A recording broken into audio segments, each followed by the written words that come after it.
सुबह उठते ही अपने कामों में लग जाती है एक औरत। अपनी जिम्मेदारियों को निभाना जानती है एक औरत।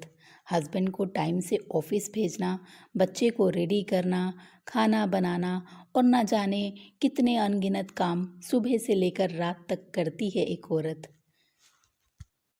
सबके चले जाने के बाद पीछे अकेली रह जाती है एक औरत। और सुबह सुबह सबके घरों की हालत कुछ इस तरीके की हो जाती है। फिर घर को घर बनाने का काम करती है एक औरत। इस घर को मंदिर बनाने का काम करती है एक औरत। हेलो गाइस, कैसे हैं आप लोग? Welcome back to the channel. तो जी, आज की इस वीडियो में मैं शेयर करने वाली हूँ आप सभी के साथ में कैसे पूरे घर को समेटा जाए सिर्फ 1 घंटे में। सिर्फ 60 मिनट लगेंगे और अपने घर को हम घर बनाने का काम करेंगे। तो चलिए मिलकर शुरू करते हैं। तो सुबह सुबह ना सबके घर की हालत ऐसी ही हो जाती है। संडे हो या मंडे, औरत के लिए कोई भी दिन ऐसा नहीं होता है कि वो ये काम ना करे। और एक सच बात बताऊं आप लोगों को कि हम औरतें जब ये काम नहीं भी करती ना तो हम लोगों को चैन ही नहीं मिलता। ये हमारी ड्यूटी है और हम बड़े ही निस्वार्थ, बड़े ही प्रेम भाव से ये सारे काम करती हैं, क्योंकि घर को हम घर बनाने का काम करती हैं। जब भी हम कहीं जाते हैं ना तो अक्सर बहुत लोगों के साथ ये होता है कि रास्ते में उन्हें कोई ना कोई मंदिर ज़रूर दिखाई पड़ता है और हमारे दिमाग में ना उस वक्त कोई भी सेकंड थॉट नहीं आता और हमारे हाथ जो है ना वो खुद ब खुद भगवान के सामने जुड़ने लगते हैं। हम उनसे प्रार्थना करते हैं कि अपना साथ हमेशा हमारी फैमिली पर बनाए रखना, और भी बहुत सारी मन की बातें उनसे कह डालते हैं। तब हम ये नहीं देखते कि वो मंदिर कैसा है, छोटा है या बड़ा। तो उसी तरीके से हमारा घर होता है कि घर छोटा हो या बड़ा हो, घर वेल फर्निश्ड है या नहीं है, जैसा भी है, घर घर होता है। और घर को घर बनाने का काम जो हम औरतें सुबह से लेकर शाम तक करती हैं, वो इसलिए करती हैं ताकि घर में सुख समृद्धि का वास हो और घर में जितने भी लोग हैं ना आपस में प्रेम भाव से रहें। तो जब हम अपने घर से प्यार करेंगे ना तभी उसकी केयर कर पाएंगे। हम इंसानों की फितरत पता कैसी होती है कि आजकल ना हम एक दूसरे से कंपेयर करने लगते हैं कि उसका घर ना बहुत अच्छा है, बहुत सुंदर है, इसीलिए वो अपने घर को ना शीशे की तरह चमका कर रखती है। हमने उससे तो कंपेयर कर लिया, लेकिन क्या कभी हमने किसी ऐसे व्यक्ति से अपने आप को कंपेयर किया है जिसके पास छत भी नहीं होती है? उससे अपने आप को कंपेयर करके देखो तो आप कहीं ना कहीं लाख गुना बेहतर ही होंगे। तो सोचो, उसके पास तो छत भी नहीं है, तो जो आपके पास है ना उसी में सुखी रहना, उसी में खुश रहना सीखना पड़ेगा। और एडजस्टमेंट तो हर एक इंसान अपनी लाइफ में करता ही करता है। और ये बात हमेशा याद रखनी चाहिए, संतोषम परम सुखम, संतोष में ही सुख है। और साथ ही साथ मेहनत करते जाओ, अपने भूतकाल को भूलकर अपने वर्तमान में जियो, भविष्य की चिंता मत करो। भगवान सब देख रहा है। जो परेशानियां हमारे पास आ रही हैं, जो दिक्कतें हमारे पास आ रही हैं, भगवान उनका सल्यूशन जो है ना वो देकर रहेगा। क्योंकि ना तो सुख परमानेंट है ना ही दुख परमानेंट है, ये आते हैं चले जाते हैं। बस जीवन में हमें जो है लगातार प्रयास करना है।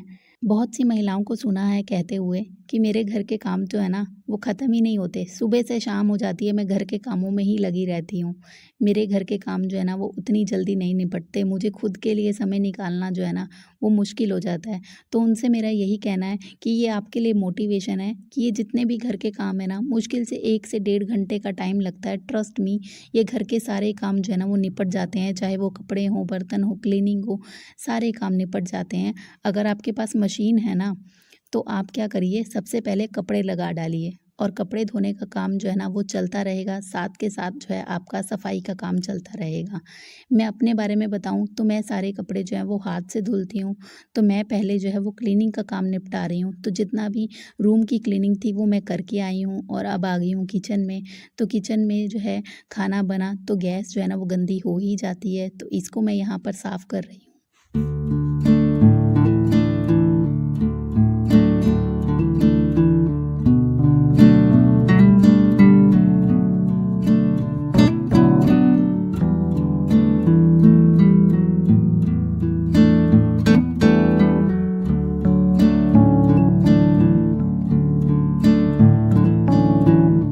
काउंटर टॉप को मैंने अच्छे तरीके से साफ़ कर लिया है। अब बारी आती है ये जो आसपास सामान रखा है इसको साफ़ करने की।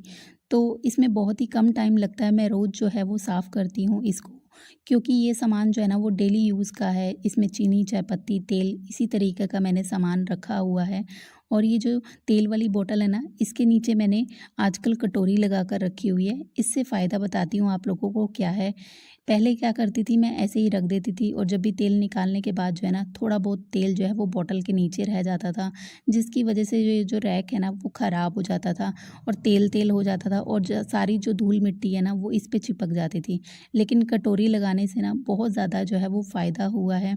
तेल बिल्कुल बिना रैक पे लगता नहीं है और उतनी ज़्यादा धूल मिट्टी जो है वो इस रैक पे चिपकती नहीं है। और अब जी, मेरी एक हैबिट है कि मैं 1 मिनट एक रैक को ज़रूर देती हूँ। 1 मिनट का रूल जो है ना वो ज़रूर फ़ॉलो करती हूँ। पिछले दिन मैंने इसके साथ वाला रैक साफ़ किया था, तो आज मैं जो हूँ ये वाला रैक साफ़ कर रही हूँ। इस तरीके से ना किचन को साफ़ करते रहो और अपने कामों को टुकड़ों में बाँट लो ना, तो हमारे काम हम पर बोझ नहीं बनते हैं और हमारा घर जो है ना वो हमेशा साफ़-सुथरा बना रहता है। तो अब ये नीचे के डिब्बा-डिब्बी जो है ना, वो मैं रोज़ तो नहीं साफ़ करती हूँ, लेकिन ये है अपना रूल मैंने बनाया हुआ है कि आज मुझे साफ़ करने हैं, तो फिर मैं साफ़ कर डालती हूँ। और बहुत कम टाइम लगता है ये सारी चीज़ें साफ़ करने में। और ये है पानी वाला कैंपर। ये ना बहुत ज़्यादा गंदा हो जाता है क्योंकि बहुत पुराना हो गया है। इस पे ना मिट्टी के दाग जो हैं वो छपे ही रहते हैं सूखने के बाद में। तो इसको भी मैंने साफ़ कर लिया है। अब सारे बर्तन साफ़ करने के बाद में किचन सिंक को भी ना आखिरी बर्तन की तरह साफ़ करना चाहिए, तभी जो है सिंक जो है वो चमकती रहती है। और साथ ही साथ मैंने टॉवल को भी अच्छे तरीके से यहीं पे साफ़ कर लिया है। और जी, अब चलते हैं रूम में झाड़ू लगाने के लिए, क्योंकि सारे जो ऊपर-ऊपर वाले काम है ना वो सारे निपट गए हैं।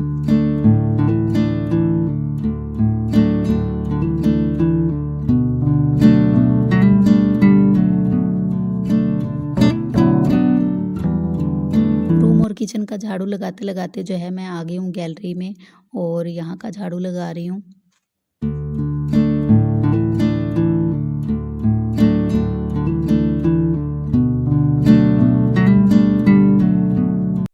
तो सारे काम जो है ना वो मेरे होते रहते हैं इसी तरीके से। तो क्लीनिंग का अब लास्ट स्टेप मेरा रह गया है, वो है पोछा लगाना। तो यहाँ पे जो है मैं रूम का पोछा लगा रही हूँ और इसके बाद पोछा लगाते-लगाते जो है मैं किचन में जा रही हूँ और यहाँ का भी पोछा मैं लगा लूँगी। तो ये सारे काम ना 1 से डेढ़ घंटे के हैं। और अब मेरा काम है कपड़े धोने का। जैसा कि मैंने आप लोगों को शुरू में ही बताया कि सारे कपड़े मैं हाथ से ही धुलती हूँ। अगर आपके पास मशीन है तो मशीन में धुलिए। जल्दी से जल्दी ये सारे काम जो है ना वो होने लगते हैं और 1 से डेढ़ घंटे में आपका घर जो है वो पूरा चकाचक हो जाता है, पूरा साफ़ हो जाता है। सारे कपड़े धोने का जो काम होता है ना वो हाथ से ही होता है, तो उसी लगे ना मैं नहाने वाला काम भी कर लेती हूँ। और मैं नहा धो कर के आ गई हूँ छत पे और धूप अच्छी खासी निकल रही है, तो ये कपड़े सूखने में भी ना ज़्यादा टाइम नहीं लेगा। मुश्किल से जो है वो आधा घंटा 1 घंटा लेगा और ये कपड़े भी ना सूख के रेडी हो जाएँगे। और इसके बाद जो है वो टाइम ही टाइम बचता है हम औरतों के पास में। तो अब इस समय जो है हम चाहे थोड़ा आराम कर लें, चाहे अपना कुछ खा पी लें या कोई किताब पढ़ लें या कोई भी काम जो हमारे मन को भाए वो हम कर ही सकते हैं। तो जी, अब आपको नीचे लेकर चलती हूँ और पहले वाली हालत जो ऐसी थी वो आपने देखी ही, कि पूरा रूम, पूरा किचन जो है वो फैला हुआ था। कोई भी सामान जो है वो अपनी जगह पर नहीं था, है ना? और सारा घर जो है वो बिखरा ही हुआ था। लेकिन अब आपको दिखाती हूँ कि 1 से डेढ़ घंटे में जो है वो घर बिल्कुल घर लग रहा है, घर बिल्कुल व्यवस्थित लग रहा है। जो सामान जहाँ का है वो वहीं पर रखा हुआ है। तो हम औरतें ना अपनी ज़िम्मेदारियों को निभाना बखूबी जानती हैं, अपने घर को घर बनाना भी खूब बखूबी जानती हैं। तो अब मिल रहा है मन को सुकून, दिल को चैन अपने घर को साफ़-सुथरा करके, है ना? चाहे जितना भी टाइम लगे, लेकिन ये है कि हमने अपना घर जो है वो चकाचक कर लिया है और पूरा किचन, पूरा रूम जो है वो व्यवस्थित हो गया है। जो चीज़ें जहाँ की हैं वहीं पर रख दी हैं। तो दोस्तों, आप लोगों को ये वीडियो कैसी लगी? अच्छी लगी तो लाइक ज़रूर कर दीजिएगा। चैनल पर आए हैं तो सब्सक्राइब बिल्कुल करना मत भूलिएगा। सब्सक्राइब ज़रूर कर लीजिएगा। साथ में जो बेल आइकन है उसको भी प्रेस कर लीजिएगा। कमेंट ज़रूर करिएगा। मिलती हूँ नेक्स्ट वीडियो में। Till then bye bye.